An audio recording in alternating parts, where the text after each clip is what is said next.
Hello, welcome back. ഉണ്ണിമാഷിൻ്റെ chemistry ക്ലാസ്സിലേക്ക് സ്വാഗതം. +2 കെമിസ്ട്രിയിലെ ചാപ്റ്റർ 5 സർഫസ് കെമിസ്ട്രിയുടെ ഡിസ്കഷനാണ് നമ്മൾ നടത്തിക്കൊണ്ടിരിക്കുന്നത്. ഒന്നാമത്തെ പാർട്ടിൽ നമ്മൾ കണ്ടു surface chemistry. It is A branch of chemistry that study about certain surface related properties like adsorption in catalysis and colloids. 3 part ഉണ്ട് എന്ന് പറഞ്ഞു. അതിൽ അഡ്സോർപ്ഷനാണ് നമ്മൾ വളരെ വിശദമായിട്ട് കഴിഞ്ഞ പാർട്ടിൽ നമ്മൾ ഡിസ്കസ് ചെയ്തത്. നെക്സ്റ്റ് പാർട്ട് 2-ൽ നമുക്ക് കാറ്റലിസിസ് പറയാം. നമുക്ക് വളരെ പരിചയമുള്ള ഒരു ഭാഗമാണ് കാറ്റലിസിസ്. ചെറിയ ക്ലാസ് മുതലേ നമ്മൾ പഠിക്കുന്നുണ്ട്. ഉൽപ്രേരകങ്ങളും അല്ലെങ്കിൽ രാസത്വരകം എന്നൊക്കെ പറഞ്ഞിട്ടുള്ള പേരിൽ. A catalyst is a substance that changes the rate of a chemical reaction without undergoing any permanent chemical change. സ്വയം ഭൗതിക മാറ്റത്തിന് വിധേയമാകാം അല്ലേ? സ്വയം കെമിക്കൽ ചേഞ്ചിന്, രാസമാറ്റത്തിന് വിധേയമാകാതെ എന്ന് പറഞ്ഞാൽ ഭൗതിക മാറ്റം ഉണ്ടാവാം. കെമിക്കൽ ചേഞ്ചിന് വിധേയമാകാതെ തന്നെ ഒരു രാസപ്രവർത്തനത്തിൻ്റെ കെമിക്കൽ റിയാക്ഷൻ്റെ റേറ്റിനെ അല്ലെങ്കിൽ നിരക്കിനെ വ്യത്യാസപ്പെടുത്തുക എന്ന് പറഞ്ഞാൽ ചേഞ്ച് ചെയ്യാന്നേ പറയാൻ പറ്റുള്ളൂ. ഒന്നുകിൽ ആ രാസപ്രവർത്തനത്തിൻ്റെ റേറ്റിനെ കൂട്ടാം അല്ലെങ്കിൽ കുറക്കാം. കുറക്കുന്നതിനും കൂട്ടുന്നതിനും പൊതുവായിട്ട് നമ്മളെന്ന് പറയും ഡിക്രീസ് ഓർ ഇൻക്രീസ് ചേഞ്ച്.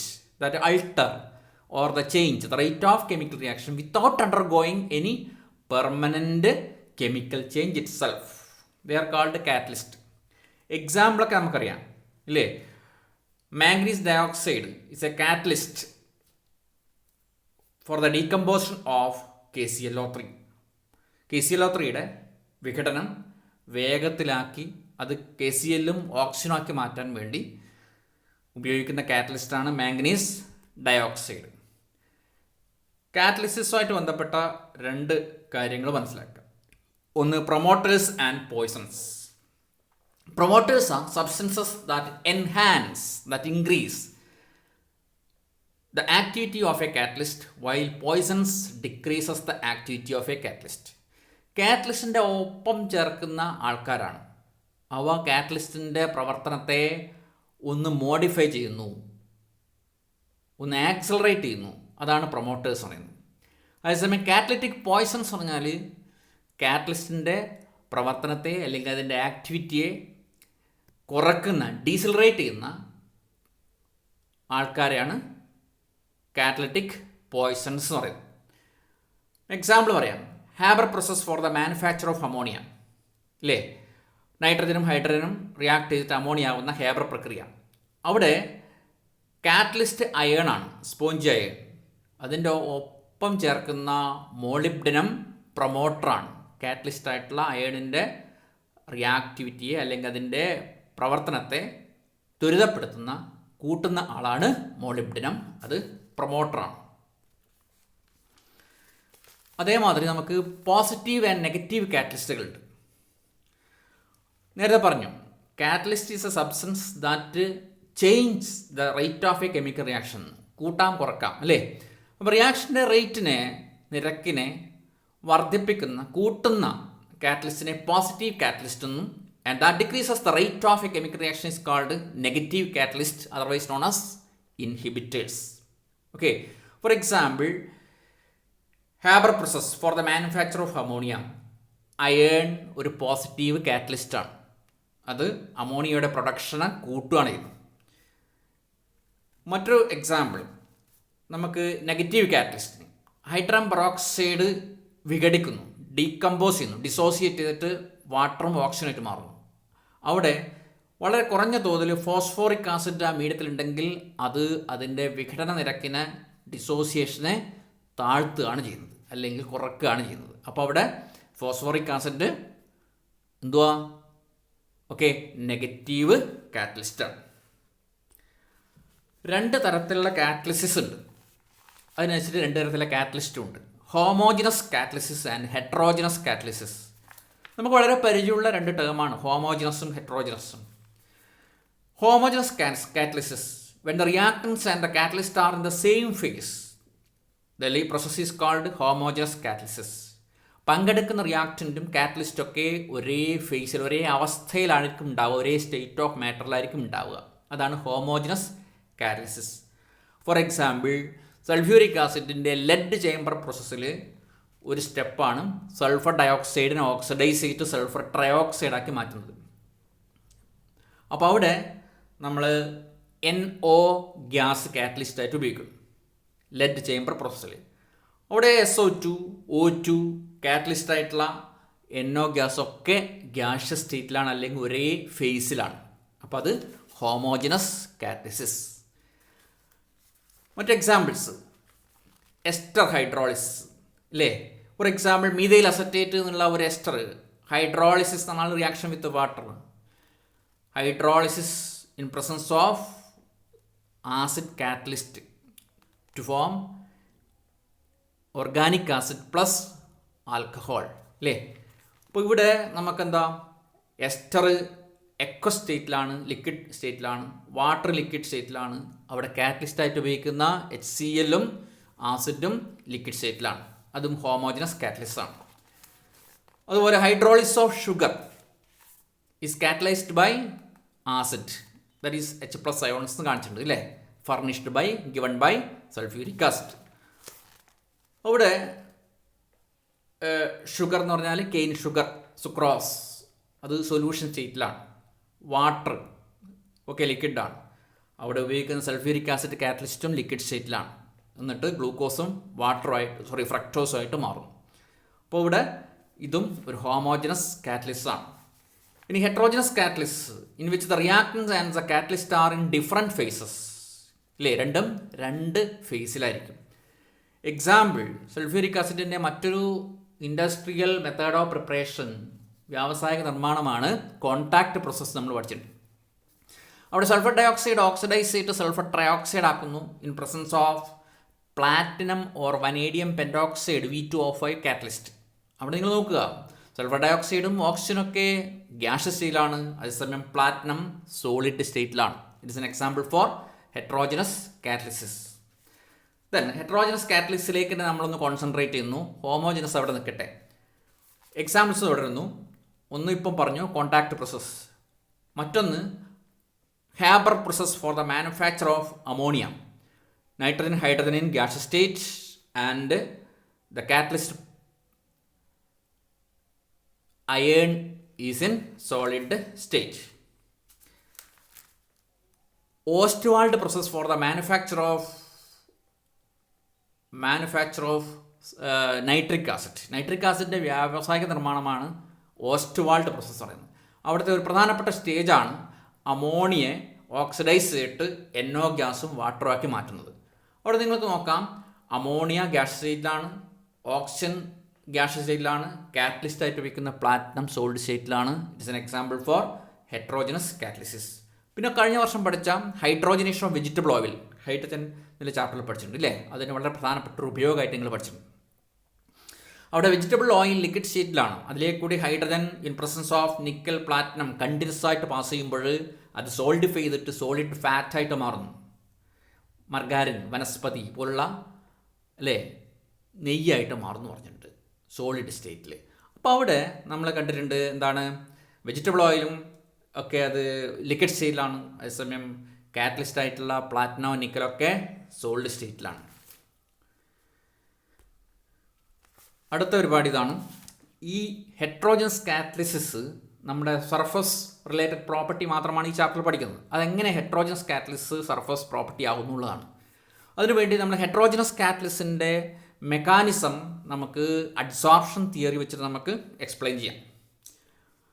അതിൽ നമുക്കറിയാം, ഈ കാറ്റലിസ്റ്റ്, ആ കാറ്റലിസ്റ്റിൻ്റെ സർഫസിൽ ധാരാളം അൺസാറ്റിസ്ഫൈഡ് വാലൻസീസ് ഉണ്ട്, അല്ലെങ്കിൽ ഫ്രീ വാലൻസീസ് ഉണ്ട്. നമ്മൾ നേരത്തെ സർഫസിൻ്റെ പ്രത്യേകതകൾ പറഞ്ഞു അല്ലേ.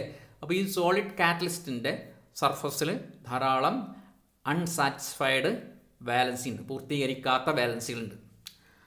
അപ്പോൾ അവിടെയാണ് നമ്മൾ തുടക്കം. അല്ലേ? അപ്പോൾ അവിടത്തേക്ക് ഒന്നാമത്തെ സ്റ്റെപ്പിൽ diffusion of reactants to the surface, അതാണ് ഫസ്റ്റ് സ്റ്റേജ്. റിയാക്റ്റൻറ്റുകൾ ഡിഫ്യൂഷൻ വഴി ഇതിൻ്റെ കാറ്റലിസ്റ്റിൻ്റെ സർഫസിലേക്ക് ആകർഷിക്കപ്പെടുന്നു. 2, അവിടെ വെച്ച് reactants are adsorbed to the surface, stage 2. മൂന്നാമത്തെ സ്റ്റേജ്, കാറ്റലിസ്റ്റും ഈ റിയാക്റ്റൻ്റ് സബ്സ്റ്റൻസുകളും നമ്മൾ ചേർന്നിട്ട് ഒരു ഇൻ്റർമീഡിയറ്റ് ഫോം ചെയ്യുന്നു. Catalyst reactant intermediate, surface intermediate എന്നൊക്കെ പറയാം. 4ാമത്തെ സ്റ്റേജിൽ അവിടെ വെച്ചത് പ്രൊഡക്റ്റായിട്ട് മാറുകയും this products are desorbed, desorption നമുക്കറിയാം അല്ലേ, desorbed from the surface of the catalyst. 5ാമത്തേത്, ഈ പ്രൊഡക്റ്റ് ആ സർഫസിൽ നിന്ന് ഡീസോർബ് ചെയ്യപ്പെട്ട പ്രൊഡക്റ്റുകൾ അവിടെ നിന്ന് ഡിഫ്യൂസ് ചെയ്തിട്ട് പുറത്തേക്ക് പോകുന്നു. വീണ്ടും അൺസാറ്റിസ്ഫൈഡ് വാലൻസീസ് കാറ്റലിസ്റ്റിൻ്റെ സർഫസിൽ റീജനറേറ്റ് ചെയ്യുന്നു. അപ്പോൾ നമുക്ക് നോക്കാം, ആ 5 സ്റ്റെപ്പുകൾ ഒന്നും കൂടി നമുക്ക് എഴുതി പഠിക്കാം. 1, diffusion of reactants to the surface of the catalyst. 2, adsorption of reactant molecules on the surface of the catalyst. 3rd one, occurrence of chemical reaction on the catalyst surface through the formation of an intermediate. 4th, desorption of products from the catalyst surface. Then last stage is diffusion of reaction products away from the catalyst surface. നമുക്കതൊരു step by സ്റ്റെപ്പായിട്ട് നമുക്ക് പഠിച്ചെടുക്കാൻ വളരെ എളുപ്പമാണ്. ഒന്നും കൂടി നോക്കിയാൽ നമുക്ക് കാണാം. റിയാക്റ്റിംഗ് മോളിക്യൂൾ അവിടത്തേക്ക് വരുന്നു, അഡ്സോർബ് ചെയ്യപ്പെടുന്നു, ഇൻ്റർമീഡിയറ്റ് ആവുന്നു, ഡിസോർബ് ചെയ്യുന്നു, ഡിഫ്യൂസ് ചെയ്ത് പുറത്തേക്ക് പോകുന്നു അല്ലേ? ക്ലിയർ അല്ലേ? ഇനി നമ്മുടെ സോളിഡ് രൂപത്തിലുള്ള കാറ്റലിസ്റ്റുകളുടെ ചില പ്രത്യേകതകൾ നമുക്ക് പറയുകയാണെങ്കിൽ 2 പ്രത്യേകതകൾ പഠിക്കാനുണ്ട്. ഒന്ന്, activity. The activity of a catalyst is the ability of a catalyst to increase the rate of a chemical reaction. വളരെ പതുക്കെ നടക്കുന്ന ഒരു റിയാക്ഷൻ ആണെങ്കിൽ അതിൻ്റെ റേറ്റ്, നിരക്കിനെ വർദ്ധിപ്പിക്കാനുള്ള, കൂട്ടാനുള്ള, ഇൻക്രീസ് ചെയ്യാനുള്ള കാറ്റലിസ്റ്റിൻ്റെ കഴിവിനെയാണ് ആക്ടിവിറ്റി എന്ന് പറയുന്നത്. ഫോർ എക്സാമ്പിൾ, ഹൈഡ്രജനും ഓക്സിജനും ഒരു ചേമ്പറിലേക്ക് നിങ്ങൾ ഇട്ട് കൊടുക്കുക. എത്ര കാലം കഴിഞ്ഞാലും അത് ഹൈഡ്രജനും ഓക്സിജനും കമ്പൈൻ ചെയ്തിട്ട് വാട്ടറായിട്ട് മാറില്ല. പക്ഷേ അതിൻ്റെ അകത്തേക്ക് ഒരു പ്ലാറ്റിനം കാറ്റലിസ്റ്റ് നമ്മൾ ഇറക്കി വെച്ച് കഴിഞ്ഞാൽ എക്സ്പ്ലോസീവ് മാനറിൽ സ്ഫോടനാത്മകമായിട്ട് ഹൈഡ്രജനും ഓക്സിജനും കമ്പൈൻ ചെയ്തിട്ട് വാട്ടറായിട്ട് മാറുന്നു. അപ്പോൾ അത് പ്ലാറ്റിനം നില കാറ്റലിസ്റ്റിൻ്റെ ആക്ടിവിറ്റിയെ കാണിക്കുന്നു. 2ാമത്തേത് selectivity. Is the ability of a catalyst to direct a reaction to yield a particular product. Okay, എന്ന് പറഞ്ഞാൽ നമുക്ക് ഒരു റിയാക്ഷൻ നടന്നിട്ട് റിയാക്റ്റൻറ്റുകൾ തമ്മിൽ റിയാക്ട് ചെയ്തിട്ട് പ്രൊഡക്റ്റായിട്ട് മാറുന്നു. ആ റിയാക്റ്റൻറ്റുകളെ നിശ്ചിത പ്രൊഡക്റ്റിലേക്ക് എത്തിക്കാനുള്ള കാറ്റലിസ്റ്റിൻ്റെ കഴിവിനെയാണ് സെലക്ടിവിറ്റി എന്ന് പറയുന്നത്. നോക്കൂ, കാർബൺ മോണോക്സൈഡും ഹൈഡ്രജൻ തമ്മിൽ റിയാക്ട് ചെയ്തിട്ട് പ്രൊഡക്റ്റ് ഉണ്ടാകുന്ന 3 കേസുകൾ. 1ാമത്തെ കേസിലുണ്ടാകുന്നത് മീഥെയിനാണ്, CH4.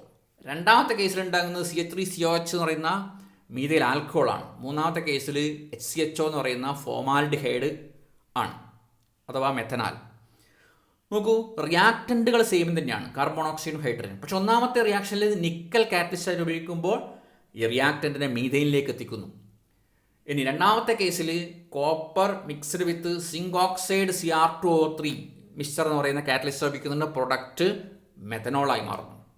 ഇനി ഇതേ റിയാക്റ്റൻറ്റിന് നമ്മൾ കോപ്പർ എന്ന് പറയുന്ന കാറ്റലിസ്റ്റ് ഫോമാൽഡിഹൈഡായിട്ട് മാറ്റുന്നു. അപ്പോൾ റിയാക്റ്റൻറ്റുകളെ ഒരു നിശ്ചിത പ്രൊഡക്റ്റിലേക്ക് എത്തിക്കാനുള്ള കാറ്റലിസ്റ്റിൻ്റെ കഴിവിനാണ് ഇവിടെ നമ്മൾ സൂചിപ്പിക്കുന്നത്. ഇവിടെ ഇതിനെ സെലക്ടിവിറ്റി എന്ന് പറയുന്നു.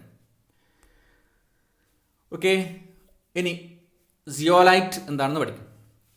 നമ്മൾ കഴിഞ്ഞ വർഷം 2 സ്ഥലങ്ങളിലായിട്ട് ഈ സിയോലൈറ്റിനെ കണ്ടിട്ടുണ്ട്. ഒന്ന് ഹൈഡ്രജനിൽ ഹാർഡ് വാട്ടറിൻ്റെ സോഫ്റ്റനിങ്ങുമായിട്ട് ബന്ധപ്പെട്ട് സിയോലൈറ്റ് നമ്മൾ ഉപയോഗിക്കുന്നുണ്ട് അല്ലേ, സിയോലൈറ്റ് മെത്തേഡ്.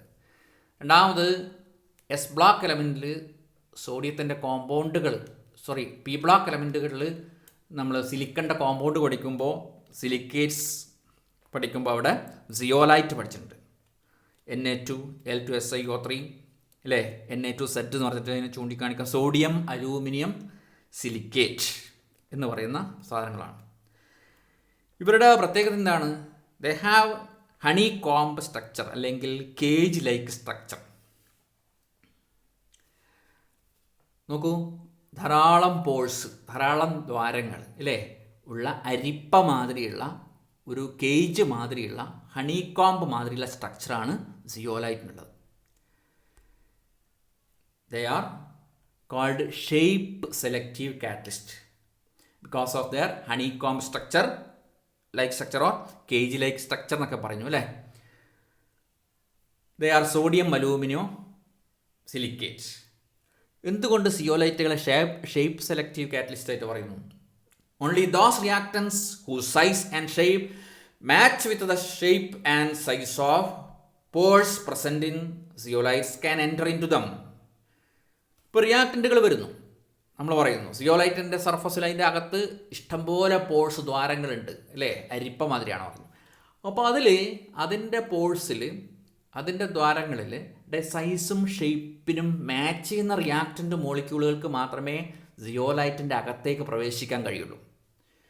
അപ്പോൾ സിയോലൈറ്റ് തിരഞ്ഞു പിടിച്ച് അതിൻ്റെ പോഴ്സിൻ്റെ സൈസിനും ഷേപ്പിനും മാച്ച് ചെയ്യുന്ന റിയാക്റ്റൻറ്റുകളെ തിരഞ്ഞെടുത്ത് അതിൻ്റെ റേറ്റ് ഇൻക്രീസ് ചെയ്യുന്നതുകൊണ്ടാണ് സിയോലൈറ്റിനെ ഷേപ്പ് സെലക്റ്റീവ് കാറ്റലിസ്റ്റുകൾ എന്ന് വിളിക്കുന്നത്.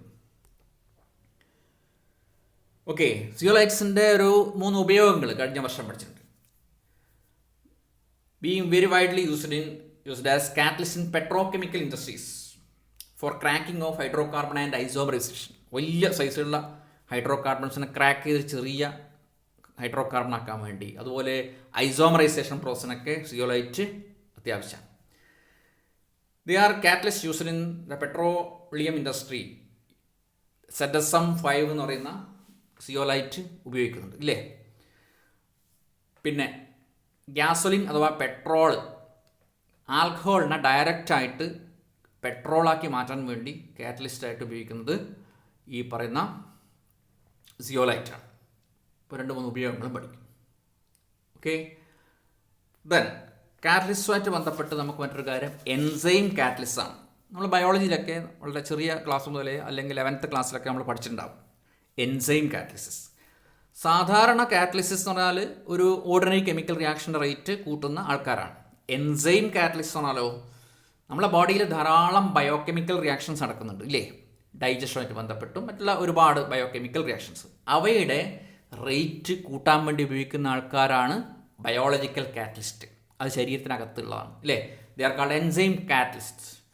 ദേ are complex nitrogenous organic compound which are produced by living plants and animals. അവ തന്നെ ഉണ്ടാക്കുന്നതാണ്. And increases the rate of various biochemical reactions. Okay, therefore enzymes are also called biochemical catalyst. Examples നോക്കാം, നിങ്ങൾക്ക് അറിയുന്നത് തന്നെയാണ് പറയല്.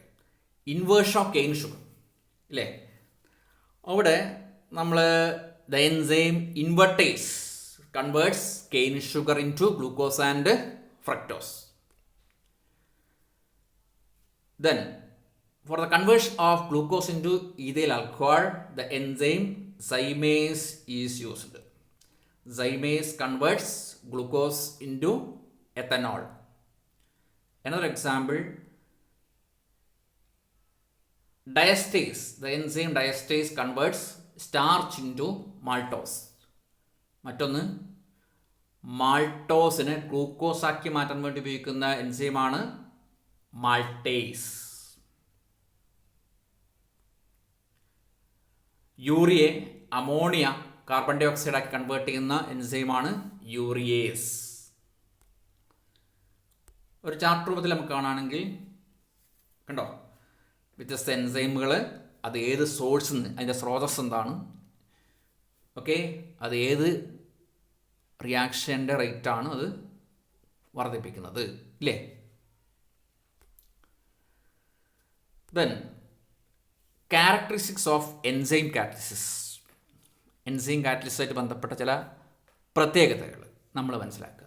ഒന്ന്, ഹൈലി എഫിഷ്യൻറ്റ് എന്ന് പറഞ്ഞാൽ നമുക്കൊരു ഹോൾ ബയോളജിക്കൽ പ്രോസസ്സിൻ്റെ റേറ്റ് കൂട്ടാൻ വേണ്ടി നമുക്ക് വളരെ ധാരാളം എൻസൈമിൻ്റെ ആവശ്യമൊന്നുമില്ല, വളരെ വളരെ നാനോഗ്രാം ക്വാണ്ടിറ്റിയിലൊക്കെ ആവശ്യമുള്ളൂ. അപ്പോൾ അതുകൊണ്ട് തന്നെ വളരെ കുറച്ച് എൻസൈം കൊണ്ട് തന്നെ ഒരു മൊത്തം ബയോകെമിക്കൽ റിയാക്ഷൻ റേറ്റ് കൂട്ടാൻ പറ്റും. അത് അതിൻ്റെ എഫിഷ്യൻസീനെ സൂചിപ്പിക്കുന്നു അല്ലേ. ഹൈലി സ്പെസിഫിക് നേച്ചർ നമ്മൾ കഴിഞ്ഞ ചാപ്റ്ററിൽ നമ്മൾ കണ്ടു. എന്താ, ഓരോ എൻസൈമും ഓരോ ബയോകെമിക്കൽ റിയാക്ഷൻ റേറ്റ് കൂട്ടുന്നു. പക്ഷേ ആ എൻസൈമിന് മറ്റൊരു കെമിക്കൽ റിയാക്ഷൻ റേറ്റ് കൂട്ടാൻ പറ്റണമെന്നില്ല, അല്ലെങ്കിൽ പറ്റൂല. അപ്പോൾ അതിൻ്റെ സ്പെസിഫിസിറ്റീനെയാണ് സൂചിപ്പിക്കുന്നത്. അപ്പോൾ ഒരു നിശ്ചിത ബയോകെമിക്കൽ റിയാക്ഷൻ്റെ റേറ്റ് കൂട്ടാൻ ഉപയോഗിക്കുന്ന എൻസൈം അത് മറ്റൊരു ബയോകെമിക്കൽ റിയാക്ഷന് നമുക്ക് അപ്ലിക്കബിൾ അല്ല. അത് സ്പെസിഫിക് ക്യാരക്ടറിനെ സൂചിപ്പിക്കുന്നു. Highly active under optimum temperature. ഒരു 298-310 കെൽവിനിൽ മാത്രമേ ഈ പറഞ്ഞ എൻസൈമിന് ആക്ടിവിറ്റി ഉള്ളൂ ബോഡിയിൽ.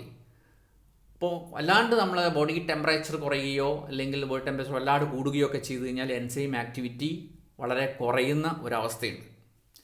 മറ്റൊന്ന്, ഒപ്റ്റിമം pH. ഒരു 5 മുതൽ 7 വരെയുള്ള pHൽ മാത്രമേ എൻസൈമിന് വർക്ക് ചെയ്യാൻ കഴിയുള്ളൂ. മറ്റൊന്ന്, increasing activity in the presence of activators and coenzymes. നമ്മുടെ ശരീരത്തിൽ തന്നെയുള്ള കോഎൻസൈംസും ആക്ടിവേറ്റേഴ്സും ഈ എൻസൈമിൻ്റെ ആക്ടിവിറ്റീനെ, സ്വതവേയുള്ള ആക്ടിവിറ്റീനെ വർദ്ധിപ്പിക്കുന്നുണ്ട്.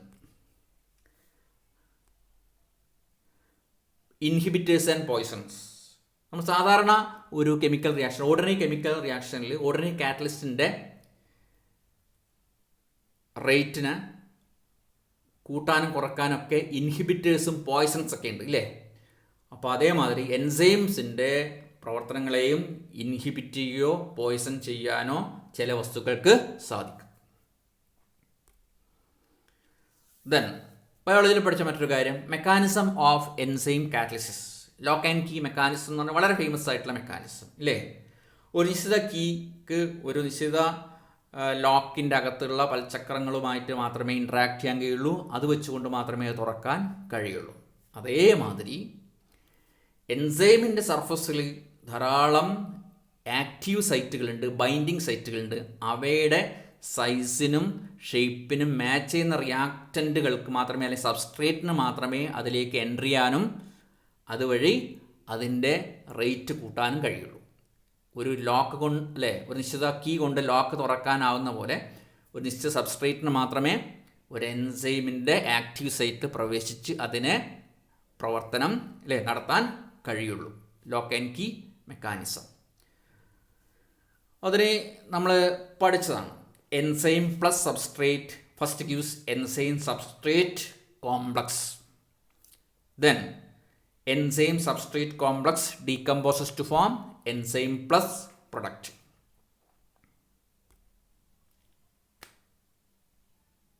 Okay, enzyme plus enzyme substrate complex, then enzyme product complex എന്നിട്ട് വേറെ ഇൻ്റർമീഡിയറ്റ് കൂടി നമുക്ക് പറയാൻ വേണമെന്നുണ്ടെങ്കിൽ അത് ഡീകമ്പോസ് ചെയ്തിട്ട് എൻസൈം പ്ലസ് പ്രൊഡക്റ്റ് ആയിട്ട് പുറത്തേക്ക്. Enzyme substrate complex, enzyme product complex, enzyme plus product. പിന്നെ നമ്മുടെ വ്യാവസായികമായിട്ട് വളരെ ഉപയോഗമുള്ള ചില കാറ്റലിസ്റ്റുകൾ നമുക്ക് പരിചയപ്പെടാം. നമ്മൾ നേരത്തെ പറഞ്ഞു തന്നെ ഒന്നും കൂടി റിഫ്രഷ് ചെയ്യും. Haber process for the manufacture of ammonia. Nitrogen with hydrogen to form ammonia. Finely divided iron catalyst, molybdenum promoter, 200 bar pressure, 723 Kelvin optimum temperature. ലേഷാറ്റ് പ്രിൻസിപ്പിളൊക്കെ പറഞ്ഞിട്ട് കഴിഞ്ഞ വർഷം പഠിച്ചിട്ടുണ്ട് അല്ലേ. Ostwald process for the manufacture of nitric acid. അതിൻ്റെ 3 സ്റ്റേജുകൾ പരിചയപ്പെടുക. Platinum അല്ലെങ്കിൽ പ്ലാറ്റിനൈസ്ഡ് asbestos ആണ് അവിടെ catalyst. Optimum temperature 573 Kelvin.